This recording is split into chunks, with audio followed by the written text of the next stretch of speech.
안녕하세요. 가이아네이처 수석연구원 케이트입니다. 지난번 시간에 이어 오늘은 기초대사량과 다이어트라는 주제로 강의를 해보겠습니다. 여러분들은 먹어도 살 안 찌는 체질이라는 말과 물만 먹어도 찌는 체질이라는 말을 들어보셨을 겁니다. 이것이 바로 기초대사량을 말하는 것입니다. 기초대사량이 높은 사람은 같은 양의 음식을 섭취해도 살이 잘 찌지 않습니다. 우리가 음식을 섭취하게 되면 에너지의 소비가 이루어지고 잉여 영양소는 지방으로 저장하게 됩니다. 즉 우리가 섭취하는 에너지와 소비하는 에너지의 양이 같다면 잉여 영양소가 없어 살이 찌지 않을 것입니다. 그렇다면 다이어트를 에너지의 생성과 소비라는 상관관계에서만 바라본다면 첫 번째는 생성되는 에너지를 줄이는 방법, 즉 식사량을 줄이는 방법과 두 번째는 에너지 소비량을 늘리는 방법이 있을 겁니다. 하지만 우리 가이아네이처는 이 두 가지 방법 중에서 에너지 소비량을 늘리는 방법을 추천드립니다. 자, 그럼 기초대사량이 무엇인지부터 알아보도록 하겠습니다.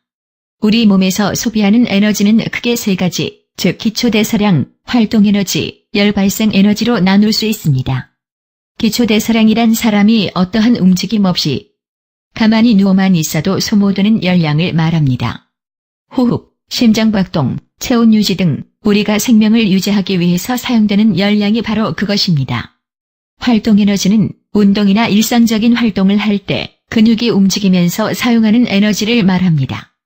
열발생에너지는 음식을 먹은 후 소화, 흡수시키고 영양소의 대사와 이동, 저장 등에 사용하는 에너지를 말합니다.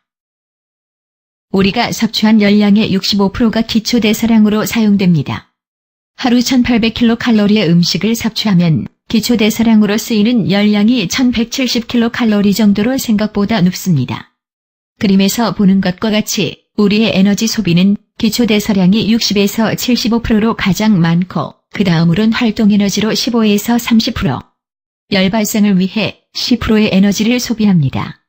그럼 여기서 좀 더 자세히 기초대사량이 우리 몸의 각 기관에서 소모되는 에너지의 비율을 살펴보면 간이 27%로 가장 많고 뇌가 19%, 근골격이 18%, 신장이 10%, 심장이 7%, 그 외 장기가 19%입니다. 이것은 세계보건기구 WHO의 보고서에 있는 내용입니다. 여기서 우리 가이아네이처가 보는 특이한 것 중에 하나는 근골격이 사용하는 기초대사량이 생각보다 적다는 것입니다. 오히려 기초대사량 중 가장 높은 소비율을 나타내는 것이 간이라는 기관이며 심장이 7%밖에 차지하지 않는다는 것입니다. 기초대사량을 높이려면 어떤 방법이 있을까요? 첫 번째는 근육을 키우는 것입니다. 근육량을 늘리면 같은 체중일 때보다 더 많은 열량을 소비할 수 있습니다. 이것은 운동과 관련된 것으로 운동하는 시간과 방법에 따라 오히려 기초대사량이 낮아질 수 있습니다. 운동의 시간과 방법에 대해서는 다음에 시간이 되면 살펴보도록 하겠습니다. 두 번째는 찬물을 마시는 것입니다. 평소 찬물을 마셔주면 인체는 일정한 온도 즉 36.5도를 유지하기 위하여 많은 열량을 소비하게 됩니다. 체온 1도를 올리기 위해 기초대사율은 14% 증가하게 됩니다. 사람마다 개인차가 존재하지만 물 섭취 시 1리터당 30에서 60분 정도 걸었을 때만큼의 칼로리가 소비된다고 합니다. 세 번째는 체온을 올리는 것입니다. 족욕이나 반신욕을 하면 체온이 올라가고 혈액순환이 원활해지면서 기초대사량도 증가하게 됩니다. 네 번째는 충분한 단백질을 섭취하는 것입니다. 다이어트를 하면 지방도 빠지지만 근육도 함께 줄어들게 됩니다. 단백질을 섭취하면 근육 손실로 인한 기초대사량을 막을 수 있습니다. 또한 단백질이란 음식을 소화를 시키기 위해 에너지를 필요로 하기 때문에 자연적으로 몸의 기초대사량이 증가하게 됩니다. 다섯 번째는 적절한 식사량을 유지하고 규칙적인 식사를 하는 것입니다. 평소보다 식사량을 줄이거나 불규칙적인 식사를 하게 되면 에너지 부족을 느낀 우리 몸은 열량을 소비하지 않고 저장하는 체질로 바뀌게 됩니다. 12시간 이상 굶으면 신진대사는 40% 감소하고 양껏 계속 먹으면 50% 증가하게 된다는 연구 결과도 있습니다. 마지막으로 충분한 수면을 취하는 것입니다.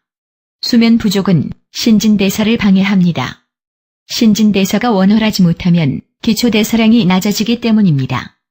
따라서 하루 4시간 30분에서 6시간 정도로 적당한 숙면을 취하는 것이 기초대사량을 늘리는데 도움이 됩니다. 오늘은 기초대사량과 다이어트라는 주제를 가지고 설명드렸습니다. 다음 시간에는 뱃살이란 주제로 강의를 하도록 하겠습니다. 끝까지 시청해주신 여러분들께 감사드립니다. 지금까지 가이아네이처 수석연구원 KT였습니다.